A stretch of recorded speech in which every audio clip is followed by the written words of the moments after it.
Shalom to the hopeful elect of the nation of Israel. We'll start out by giving all honor, praise, and glory to the Heavenly Father, Yahweh, Ba'ashem Yahweh Shai, Ba'ashem Rakah Kadash, and double honors to the elders and apostles that taught us this Yahweh truth. I wanted to get into the breakdown of mutually assured destruction and get two biblical examples of when the Most High forced the hand of his enemies, despite the fact that doing so would mean sure destruction for them. Okay? We're going to get an example in the past, in our history, when the Most High did this. All right? Because right off the bat, attempting to fight against the Most High is sure destruction. Okay? It's likened unto suicide. All right? And anybody in their right fucking mind wouldn't do that. But ultimately, the Most High does this. Them that rebel against him, or them that think that they're going to strive against the Most High, okay, they get met with a bitter, brutal demise. All right? Nobody in their right mind would do so, but the Most High put the Spirit on them to force their hand. Okay? And we're going to also get an account, a prophetic account of the Most High. Him doing this, he's going to do it in a future event. Okay? This term, or phrase, if you will, an acronym, MAD, all right, is mutually assured destruction, is a doctrine of military strategy and national security policy which posits that a full-scale use of nuclear weapons by an attacker on a nuclear-armed defender with second strike capabilities would cause the complete annihilation of both the attacker and the defender. It is based on the theory of rational deterrence, which holds that the threat of using strong weapons against the enemy prevents the enemy's use of those same weapons. The strategy is a form of Nash equilibrium in which once armed, neither side has any incentive to initiate a conflict or to disarm. Okay? It says, the term mutually assured destruction, commonly abbreviated MAD, was coined by Donald Brennan, a strategist working in Herman Kahn's Hudson Institute in 1962. However, Brennan came up with this acronym ironically, spelling out the English word mad to argue that holding weapons capable of destroying society was irrational, likened into mad, when somebody has gone mad, going into insanity. Okay, that nobody in their right fucking mind, with a sane mind, would use these weapons because it would mean sure destruction for themselves. Okay, so much so that they deem it something called rational deterrence. Okay, which basically is saying that it's going to deter anybody from using these weapons because of how much catastrophic destruction that it causes. Okay? It says,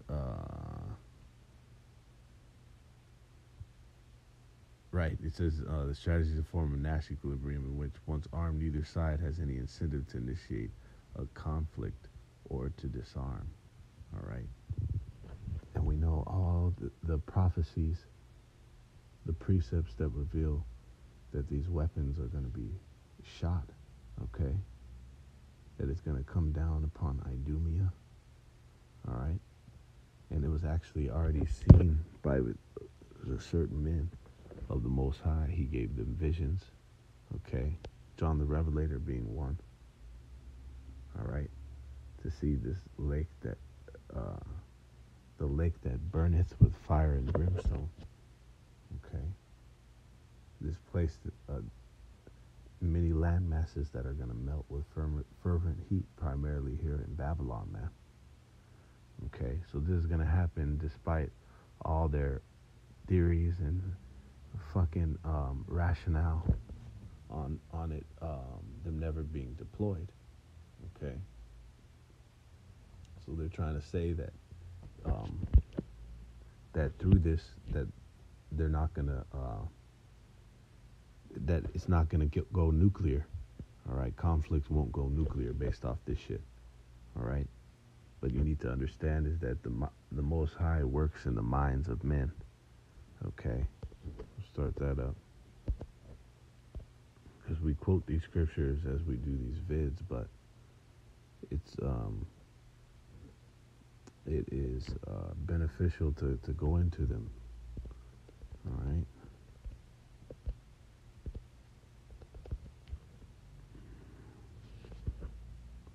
Proverbs 21:1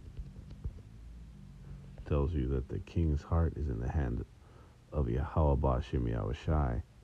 As the rivers of water, he turneth it whithersoever he will. Okay.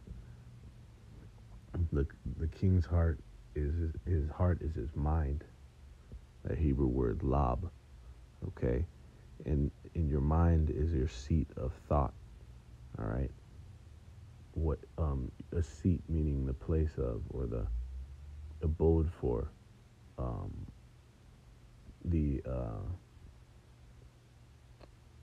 the house. Okay, your mind is the house of where you think. Okay, the seat of thought, and it's heavy because one of the elders brought it out that your mind, in your brain, in your fucking cranium, in your noggin, in your brain, inside your skull, right? You have your brain, and in your skull you have cranial fluid. Okay. Our head is filled with fucking cranial fluid that literally pass through the different pathways in your brain, man. Okay. Check it out.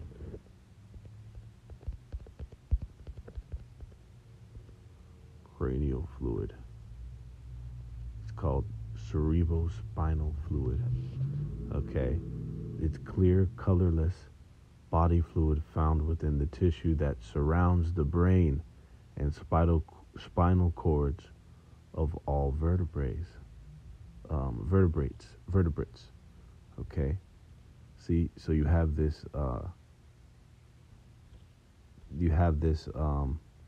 cerebrospinal fluid that's flowing throughout your brain. Okay. And water moves in paths. Okay. And goes in different directions. Okay. And the Most High will literally he'll move that cerebrospinal fluid, that cranial fluid. He'll move it in different directions that will literally influence you to do different things. Okay, creates you to think a certain way, so then you perform that thought. Okay, so there's an actual physiological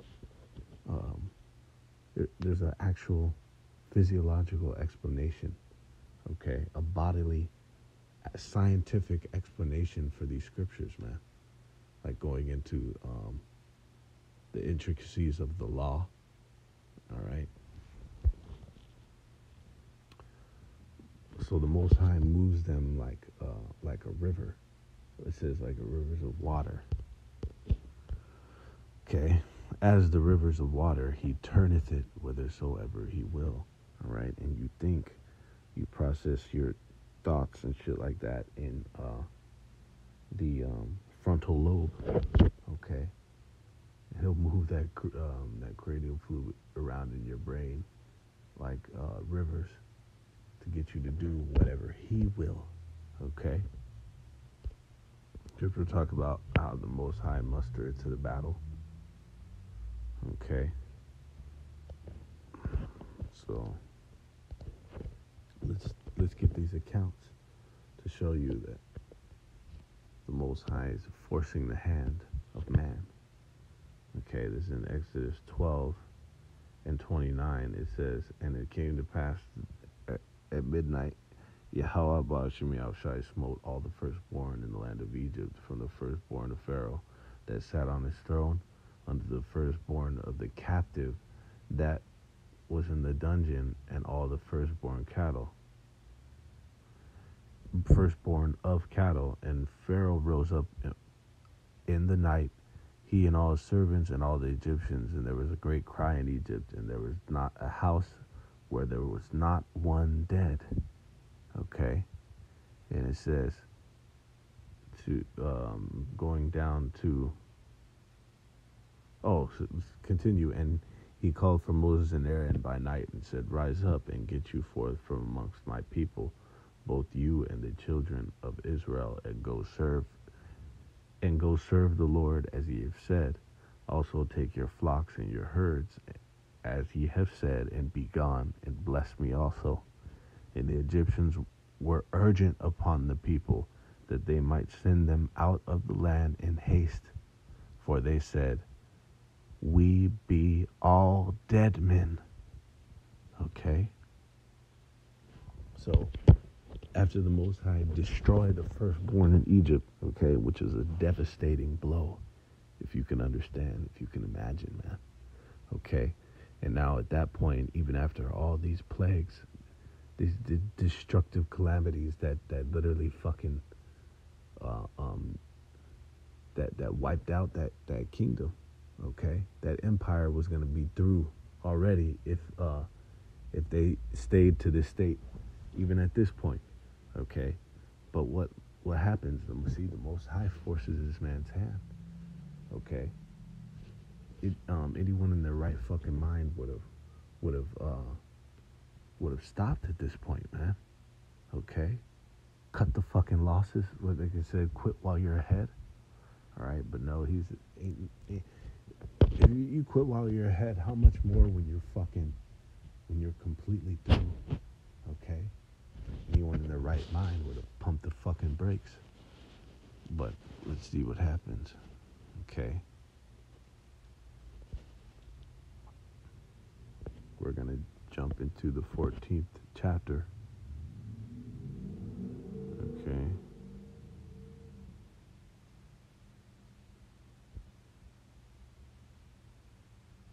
Let's go into it. All right. This is in Exodus 14. And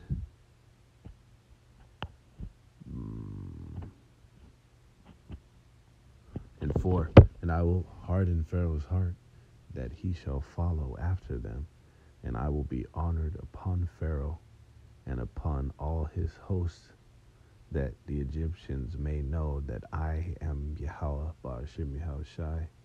And they did also. Okay, so just as Pharaoh and the men of Egypt and the people in Egypt said, they dismissed the Israelites, right? They allowed them to go and told them to go in haste, okay? Least they be dead men, okay? Because they, at that point, understood that, okay, there's no way that we're gonna fucking that we're gonna be able to strive against this power, okay? The God of Israel. All right. So they came to the understanding that they were going to be fucking destroyed if they continued to go against the God of Israel. Okay, by not hearkening and taking heed unto the word of the Most High, as administered by Moses Moses and Aaron. Okay, so they knew this. This was already established. But then it just tells you that the Most High hardened Pharaoh's heart. Okay, that he shall follow after them. And then let's see why and what it was. It just said, "I'll be honored upon Pharaoh." Okay, let's see. It says, and it was told the king of Egypt that the people fled, and the heart of Pharaoh and his servants was turned against the people, and they said, "Why have we done this, that we have let Israel go from serving us?" Okay, so they went from that rational mind, uh, like these faggots are talking about mutually assured destruction. Okay, that we wouldn't dare attack or deploy these weapons because we will be met in kind and we will be destroyed. Okay, the Most High reversed that rationale. Okay, that rational mind, and caused them to make a move, force their hand to make a move so that he can destroy them. Okay? And such is the case with these weapons. The Most High is going to force the hand of them that are that have nuclear arsenals, man. Okay? They're going to be used. It talks about as a mighty archer, that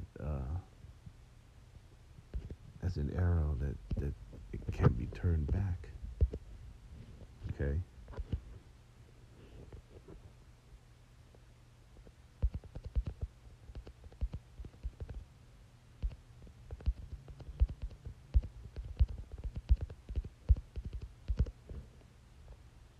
Second Ezra 16:16, like as an arrow which is shot of a mighty archer, returneth not backward, even so the plagues that shall be sent upon earth shall not return again.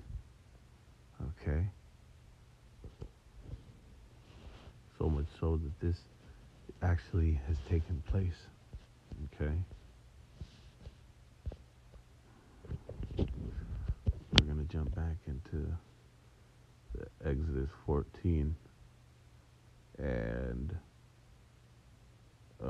5. And it was told the king of Egypt that the people fled, and the heart of Pharaoh and of his servants was turned against the people, and they said, "Why have we done this, that we have let Israel go from serving us?" And they just established that we did that because if we didn't, we'd be dead men. So what now made them to forget about that, right? It was the Most High in hardening their heart, as the rivers of water, turning their mind whithersoever He willed. Okay.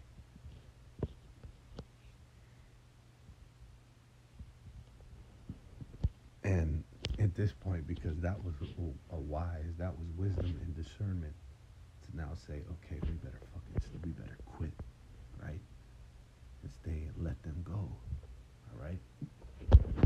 That was wisdom and discernment, but the Most High stripped that to cause them to pursue the Israelites. Okay. He said, and he made ready his chariot and took his people with him. Okay, so he gathered them all up. All right. We can go down to the Slovakia.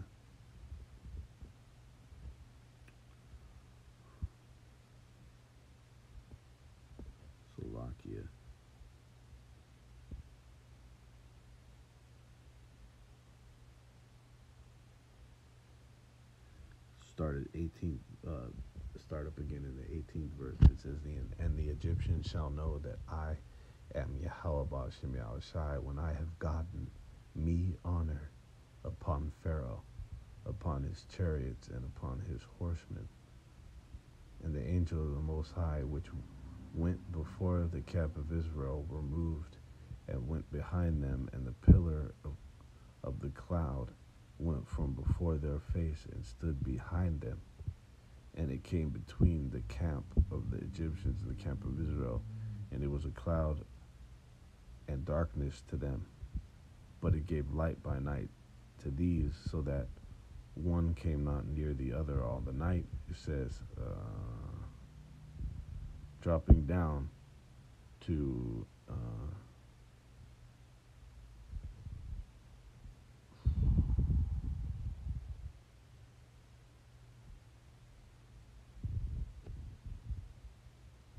27th verse. And Moses stretched forth his hand over the sea, and the sea returned to its strength when the morning appeared, and the Egyptians fled against it. And Yahweh overthrew the Egyptians in the midst of the sea, and the waters returned and covered the chariots and the horsemen, and all the hosts of Pharaoh that came into the sea after them. There remained not so much as one of them. Okay? But the children of Israel walked upon dry land in the midst of the sea, and the waters were a wall unto them on their right hand and on their left. Thus Yahweh saved Israel that day out of the land of the Egyptians, out of the hand of the Egyptians, and Israel saw the Egyptians dead upon the seashore. Okay? And Israel saw that great work which Yahweh did upon the Egyptians, and the people feared Yahweh and believed the Lord and his servant Moses. Okay. So they were afraid, and they were not only afraid, they were fucking done. They were through, they were done fighting. All right? And the Most High forced their hand. Okay? And then we're going to get this. That was the historical account. And this is the prophetic account of the Most High forcing the hand of his enemies, of men, okay, to do what they, even for them to go even against their own so-called logic, okay, to go against their so-called better judgment. This is in 2nd Ezra, the 13th chapter. It says, and it came to pass after 7 days I dreamed a dream by night, and lo, there arose a wind from the sea, and it moved all the waves thereof. And I beheld, and lo, that man waxed strong with the thousands of heaven. And when he turned his countenance to look, all the things trembled that were seen under him. And whensoever the voice went out of his mouth, all they burned that heard his voice, like as the earth faileth when it feeleth the fire. Okay? If you know anything about the scriptures, you have an understanding that this man is the Son of Man. Okay? Or Slakia is the Son of the Most High. Alright? Yahushai, who the world ignorantly calls Jesus. Okay. Tells you that in Isaiah 66 and 15, that the Most High is going to send his Son with chariots and a whirlwind, okay, destroying them that know him not, okay, and that rebelled and strived against him. And you see this count.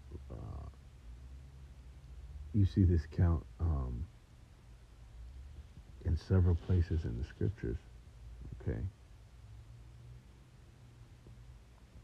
It talks about how he's gonna come with clouds, and all they shall wail at his sight. They're gonna wail because of him, because he's gonna come dreadful in destruction. Okay, and that's just to clear up what the setting is in the scripture, right?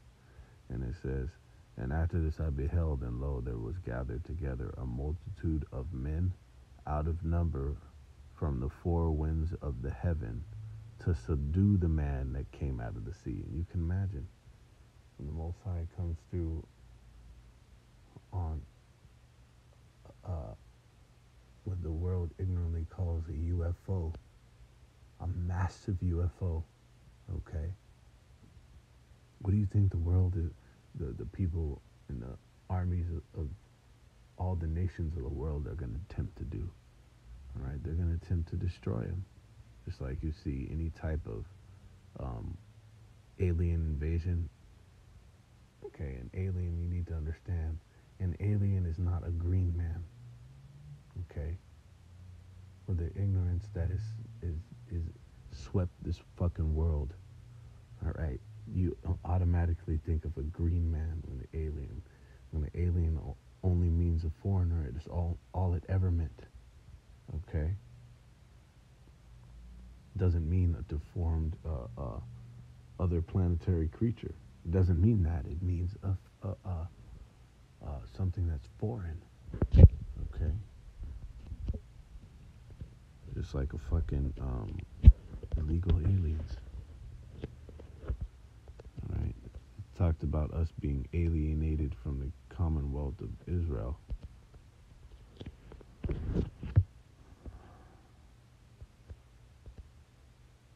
State of being alien, strange, or foreign, of or belonging to another. Okay, so it's different. Other, different. Okay. So whenever you see these alien invasions, these depictions, all right, it's always met by military force. Okay, and such is going to be the case. This isn't the prophecies, man. This has actually already happened. You need to understand these visions, these dreams that they saw, with them being taken in the future, because the Most High doesn't deal with time. Okay, He can take you back or forwards. Okay, because time is not linear with the Most High. So it says, but I beheld, and lo, he had graved upon himself a great mountain and flew upon it. But I would have seen the region or place wherein the hill was graven, and I could not. Okay, this is that chariot, the massive flying vessel that the Most High is going to be perched upon. Okay, and it says, and after this I beheld, and lo, all they which were gathered together to subdue him were sore afraid, and yet durst fight. Okay, because usually fear, especially at the prospect of this opponent, the Yahushai. Okay, all right, and of course at the prospect of sure fucking defeat. Okay, that's what they're going to be faced with, and they're going to know it too. But guess what? The Most High is going to force their hand. Okay, this is the prophetic account of the Most High forcing the hand of his opponents. All right, they're afraid, which would generally cause you to be apprehensive, right? To be froggy and make a move, right? Generally, when you're afraid at the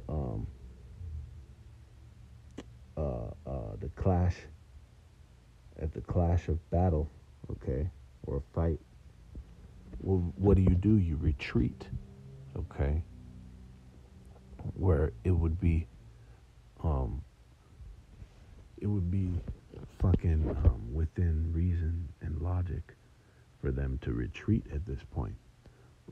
Okay, especially of them being fucking they're gonna be stifled with fear. Okay, they're gonna be crippled with fear, but the Most High is going to force their hand. Okay, they yet durst fight.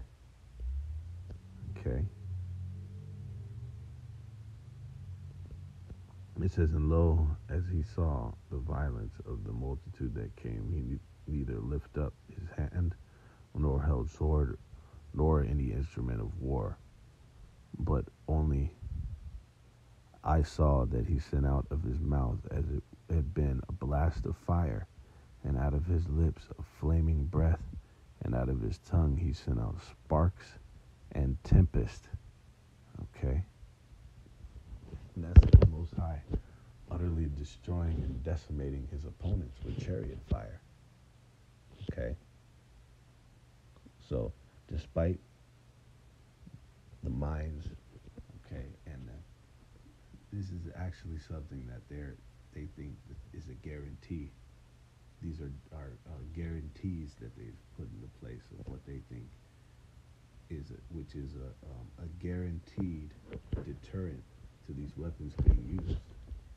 Okay, but you don't understand the power that you're dealing with. All right,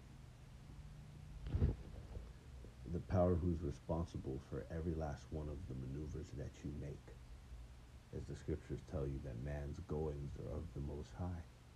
All right, and you don't think that the Most High is not going to accomplish His will. We're going to finish off with that.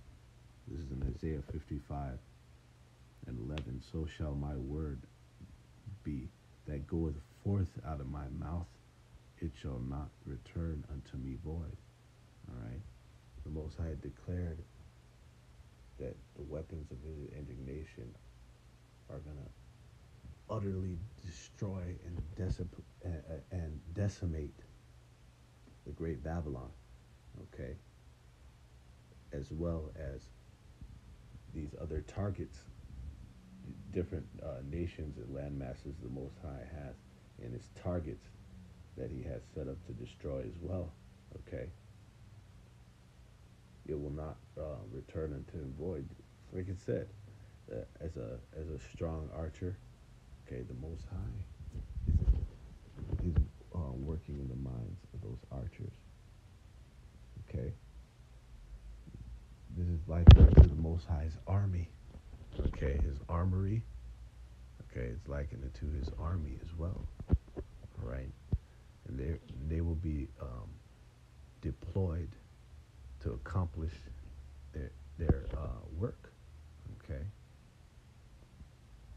It says, but it shall accomplish that which I please, and it shall prosper in the thing whereto I sent it, okay. And all throughout the prophecies, you see this place that is reserved unto the second death, okay? That the Most High is going to use just like he did with the flood in the beginning, all right? To destroy all them that did wickedly and evil and essentially going against the Heavenly Father, okay? Like it said that all that they performed in that time was only wicked and evil continually. All right.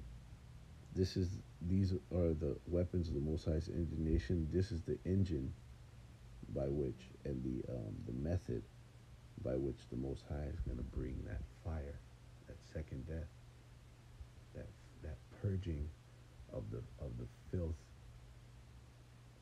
in the form of the 2/3 of the nation of Israel and the masses of the other people. Like it says that were born in vain, that are set up to perish, that are made to be destroyed at this time. This is the method and the engine and the way that the Most High is going to bring that fire. And, the weapons of his indignation, thermonuclear weapons, okay, thermonuclear intercontinental ballistic and hypersonic missiles, okay. His sword bathed in heaven, countless precepts that reveal the method of destruction that the Most High is going to use, okay? All right? And those things, despite their attempts to pretty much never use these again. They have that the different nuclear non-proliferation treaties. Okay.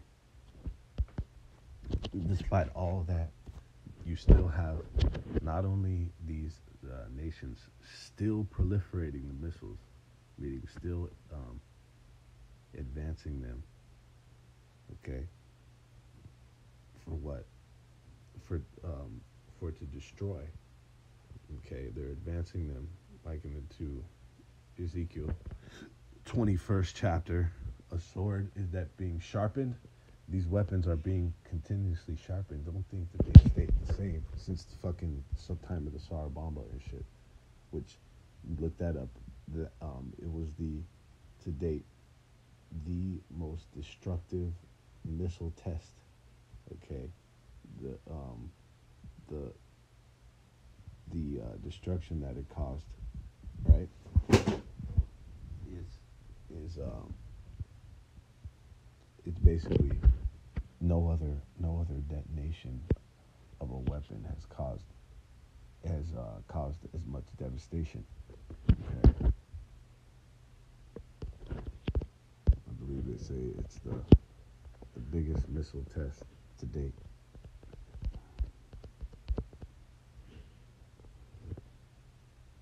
All right, it says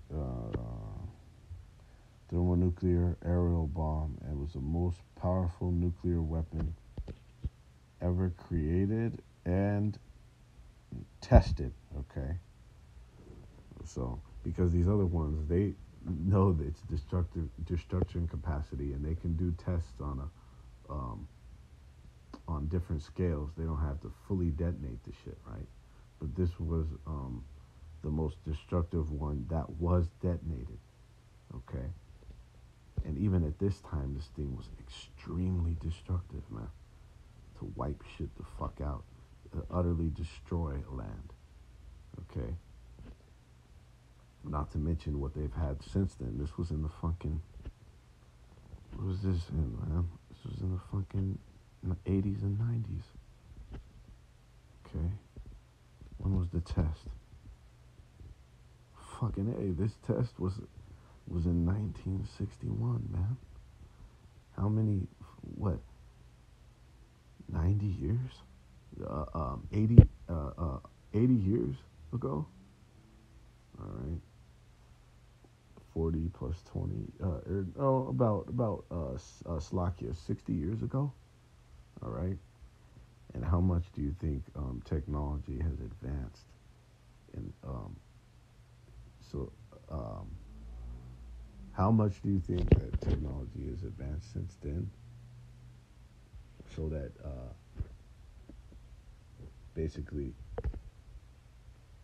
to for you to deduce how fucking destructive these things are now. Okay. These things have increased in their the range, meaning how far it could travel. It's increased in their speed. Okay. And it's increased in its destruction capacity. Okay. The megatons, the level of the uranium. Okay, because the uranium is being enriched, and the more enriched uranium is, the more it it accomplishes its work, which is to destroy.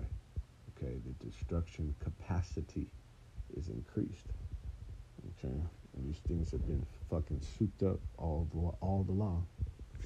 Okay, so on the contrary, these things not being proliferated, the non-proliferation treaties and all this shit, P5, PNP, okay, these things are being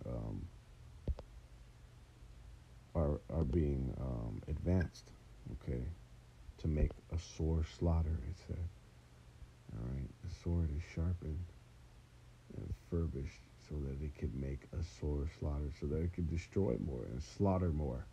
That's why the Most High is allowing these things to be advanced and improved, okay, so that all these motherfuckers, all these infidels, rebels of Yahweh Shem Yahushai, okay, and primarily it's going to be, this is going to be the egg in the face of the fucking elites, right? That despite they're mutually assured destruction theories, and their theories of rational deterrence, the Most High is going to cause these things to be implemented, to be deployed, okay, to be shot off, and for them to reach their destination flawlessly, okay. And we'll finish up with that. Like it says, "So shall my word be that go forth out of my mouth," is Isaiah 55:11. "It shall not return unto me void, but it shall accomplish that which I please, and it shall prosper in the thing whereto I sent it." Okay.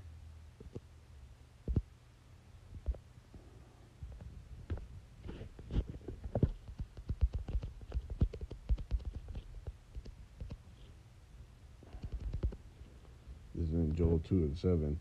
"They shall run like mighty men. They shall climb the wall like men of war, and they shall march every one on his ways, and they shall not break their ranks." Going into these nuclear arsenals are likened and